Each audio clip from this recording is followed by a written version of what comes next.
యష్మి మిమ్మల్ని ఫస్ట్ వీక్లో ప్రేరణ నాకు నచ్చదు అని చెప్పింది. మీ ఫీలింగ్ ఏంటి? యాక్చువల్ ఫ్రెండ్స్ కదా మీ ఇద్దరు? లేదు అంటే మేము కొలీగ్స్.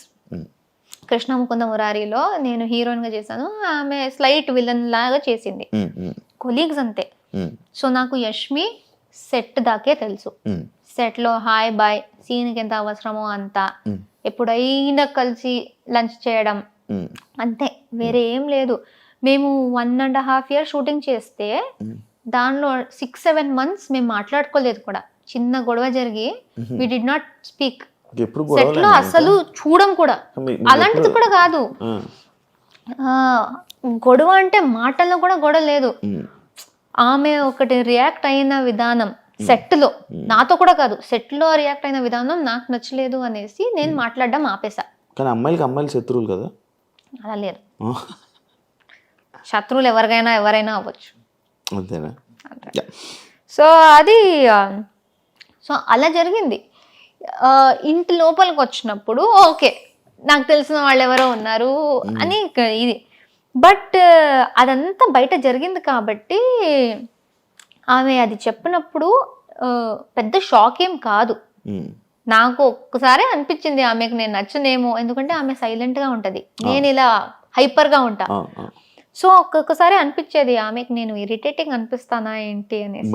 బయట ఇక్కడ తీసుకొని ఇక్కడ ఏమైనా చేస్తుందా అని అనిపించింది? లేదు, ఆమెకు జనరల్గా నేనైతే ఇరిటేటింగ్ అనిపిస్తుందేమో, ఎక్కువగా పెద్దగా నేను నచ్చను అనేసి ఐ థాట్. బట్ ఆమె అప్పుడు అలా నాకు అస్సలు ఆ అమ్మాయి నచ్చదు కూడా అని ఓపెన్ గా చెప్పినప్పుడు ఇలా బ్రేక్ అయినట్టు అనిపించింది, ఒక झटका లాగా, ఒక స్లాప్ ఇచ్చినట్టు. అప్పుడు దట్ వాజ్ ద మూమెంట్. నేను ఐ థాట్ ఓకే, ఈ హౌస్ లో ఆ రోజే, ఆ సెకండ్ డేనే ఐ థాట్ ఈ హౌస్ లో ఎవరితో అయినా కలిసి బాగా ఉండు, కానీ ఎవరు నీ కోసం ఉండరు, అదొకటి గుర్తుపెట్టుకొని నాకు చెప్పాను. ఎవరితో ఎంతలో ఉండాలి అంతలో అంతే. సో ఆ సెకండ్ డేనే నాకు ఆ రియలైజేషన్ వచ్చేసింది. సో అప్పటి నుంచి నేను సిచ్యుయేషన్స్ బట్టి ఐ వాజ్ బాగా బాండ్ అవుతూ ఉంటే బాగా బాండ్ అవుతూ ఉంటా. లేకపోతే గొడవలు వస్తే ఐ విల్ లైక్ ఏదైనా నచ్చకపోతే నేను చెప్పేస్తా, అంత హ్యాపీగా ఉంటే హ్యాపీగా ఉంటా. వేరే ఈ టాపిక్. యాక్చువల్లీ స్టేజ్ మీదకి మీరు వెళ్ళేటప్పుడు రష్మిక మీ ఫ్రెండ్ అని చెప్పి చెప్పడం జరిగింది. ఎందుకు చెప్పారు? యాక్చువల్ ఆ టాపిక్ ఎందుకు వచ్చింది, రష్మిక ఫ్రెండ్ ప్రేరణ అనేసి? లైక్ ఓటింగ్ గురించా, లేకపోతే ఎందుకు చెప్పింది ప్రేరణ? నాకు అస్సలు రష్మిక మ్యాటర్ వచ్చిందే నచ్చలేదు. నాకు ఇప్పుడు దాకా లైక్ ఈ కామెంట్స్లో కానీ ఇప్పుడు ఇంటర్వ్యూస్లో కానీ ఇది వస్తుంది కూడా నాకు నచ్చట్లేదు. ఎందుకంటే నేను అనుకున్నా ఇది వచ్చేది నాకు ఎఫెక్ట్ అవ్వకూడదు. నేను ఎప్పుడు రష్మిక మ్యాటర్ తీసుకురాలే. నేను ఫస్ట్ ఇంట్రొడక్షన్లోనే ఎవరు నాగ్ సార్కి లైక్ టీంకి చెప్పారో తెలీదు, కానీ ఆయన అది అడుగుతారు కూడా అని నాకు తెలీదు, ఎక్స్పెక్ట్ చేయలే.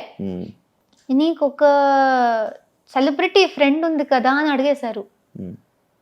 నాకు రియలైజ్ కూడా కాలేదు ఎవరనేసి. అండ్ నాకు ఇప్పుడు గుర్తులేదు ఆయన చెప్పింది, ఆయననే రష్మిక పేరు చెప్పారా లేకపోతే నేను చెప్పానా తెలీదు. మీరు చెప్పారు పేరు, ఆయన అడిగారు, జస్ట్ క్వశ్చన్ అడిగారు.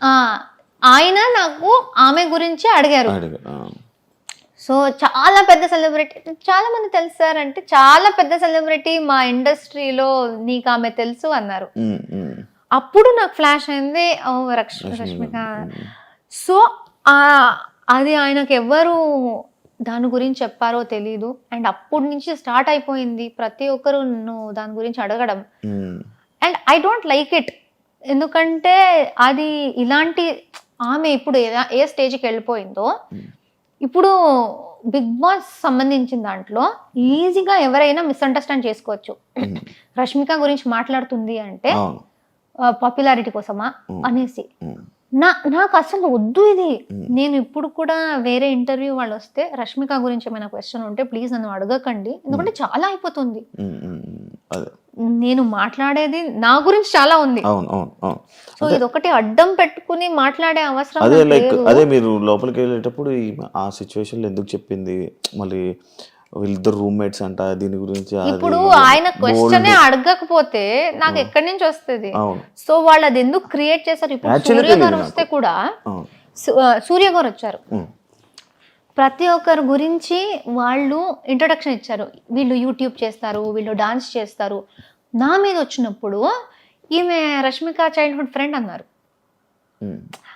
అసలు అప్పటి కూడా అనుకున్నా, అరే ఎందుకు అక్కడ ఎందుకు అది చెప్తున్నారు అనేసి. ఉమ్. సో అది చాలా పాయింట్స్లో అరే అవసరం లేదు కదా అనే పాయింట్స్లో కూడా దాని గురించే మాట్లాడారు. సో ఐ డోంట్ నో, అంతే.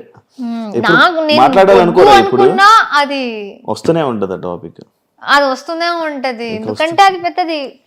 ఇంకా ఇక్కడి నుంచి అది కంటిన్యూ అవుతుంది. ఏం చేస్తారు మరి? ఇగ్నోరా? అంతే, ఇలా ఇగ్నోర్ నవ్వేసి అలా తెలిసేయడం. హౌస్లో ఎవరిని బ్లాక్ చేసుకోవాలి, ఎవరిని ఫ్రెండ్ చేయాలి అని అన్న సిచ్యువేషన్లో వస్తే అందరినీ ఫ్రెండ్ చేసుకొని సోనియాని మాత్రం అలాంటి పర్సన్ నా లైఫ్లో వద్దు ఇది అని చెప్పి మీరు చెప్పడం జరిగింది. కానీ మీరు సోనియా పెళ్ళికి వెళ్ళారు, ఎలా ఇది నాకు అర్థం కాల. నేను ఫస్ట్ ఆఫ్ ఆల్ వాళ్ళు మాకు చెప్పింది ఏంటంటే, మీరు ఫాలోలో మినిమం ఒకటి పెట్టేసి ఎంతమైందనే పెట్టొచ్చు, బ్లాక్ లో 100% ఖచ్చితంగా ఒక్క ఉండాలి అని చెప్పారు. అండ్ బిగ్ బాస్ చెప్పిన మాట ఏంటంటే, మీరు ఎవరిని పడట్లేదో, ఎవరిని మీరు హౌస్ తర్వాత కలవకూడదు అనుకుంటున్నారో వాళ్ళని ఇక్కడ పెట్టండి అని ఆయన అనౌన్స్ చేశారు. ఆయన అనౌన్స్ చేసిందే నేను రిపీట్ చేశాను, నేను కలవకూడదు అనుకుంటుంది అనేసి ఇలా పెట్టాను. కానీ అది అక్కడ ప్రక్రియ చేయాలి. సో ఉన్న వాళ్ళలో నేను అందరినీ పెట్టలేదు, నేను 7 or 8 మెంబర్స్ నే పెట్టాను. అంటే ఈమెను మెన్షన్ చేశారు కదా, లైక్ ఎవరినైనా కలుస్తాను కానీ ఈమెను అయితే ఎవరినైనా కలుస్తాను అని చెప్పలేదు. బట్ అది ఎంత వచ్చిందో తెలీదు. ఐ సెడ్ కొంతమందిని పెట్టేసి వీళ్ళతో నాకు మంచి బాండ్ వచ్చింది, వీళ్ళని పక్కాగా కలవాలి అనుకుంటున్నా, ఎందుకంటే ఈ బాండ్ కంటిన్యూ అయితే చాలా బాగుంటది అనిపిస్తుంది. బట్ అలానే అప్పుడే ఆమె మళ్ళీ హౌస్ బయట నుంచి వచ్చి మళ్ళీ నామినేషన్స్ లో నాకు చాలా గట్టిగా చాలా చాలా నెగిటివ్ గా మాట్లాడింది. సో అక్కడ ఉన్న వాళ్ళలో నేను ఖచ్చితంగా ఒకరిని పెట్టాలి అంటే నేను సోనియాని పెట్టాను. అండ్ చెప్పేది కూడా బిగ్ బాస్ ది వాయిస్ దే నేను క్యాచ్ చేసి అదే విధంగా చెప్పాను కాబట్టి ఇట్ వాస్ లైక్ నేను పుడికి కలవను ఈ అమ్మాయినే అనేసి ఉంది. దాని తర్వాత బయటికి వచ్చాక ఇప్పుడు ఫినాలే వచ్చి నేను సోనియాది ఇమిటేషన్ చేశాను స్టేజ్ మీద నాగ్ సార్తో, సోనియాతో మాట్లాడాను, అదంతా ఓకే. పెళ్లి గురించి తెలిసింది. నేను అన్నాను నేను వెళ్ళను, ఎందుకంటే బాగుండదు, ఇప్పుడే అది బ్లాక్ అంతా అయింది, ఎంత నేను అది ఒక బిగ్ బాస్లో చెయ్యాలి అనుకున్న ప్రక్రియ అని నేను ఎంత చెప్పినా అది బాగుండదు. ఎందుకంటే డెఫినెట్లీ ఎవరో ఒక్కరైనా వస్తారు, నువ్వు బ్లాక్ లో పెట్టావు కదరా ఎందుకు అంటే ఫేక్ గా ఉన్నావా అలా వచ్చేస్తుంది. బ్లాక్ లో నేను జస్ట్ పెట్టాలి ప్రక్రియ కాబట్టి పెట్టాను అంతేగాని ఆ లోపల బయట పాటించరు. సో నేను చెప్పాను, నేను శ్రీపద్కి చెప్పాను, మా నాన్నకి చెప్పాను. సోనియా మా నాన్నకు కూడా ఇన్విటేషన్ ఇచ్చింది దగ్గర నుంచి. యశ్వీర్ అండ్ సోనియా ఇద్దరు నాన్నని పిలిచారు, శ్రీపద్ని పిలిచారు, నేను బయటకు వచ్చినప్పుడు నన్ను పిలిచారు. అది బ్లాక్ గురించి టెలికాస్ట్ అయిన తర్వాత కూడా సోనియా నాకు పర్సనల్ గా మెసేజ్ చేసి ప్లీజ్ పెళ్ళికి రా, నీకు వీలైతే రా, నువ్వు శ్రీపద్ రా అన్నారు.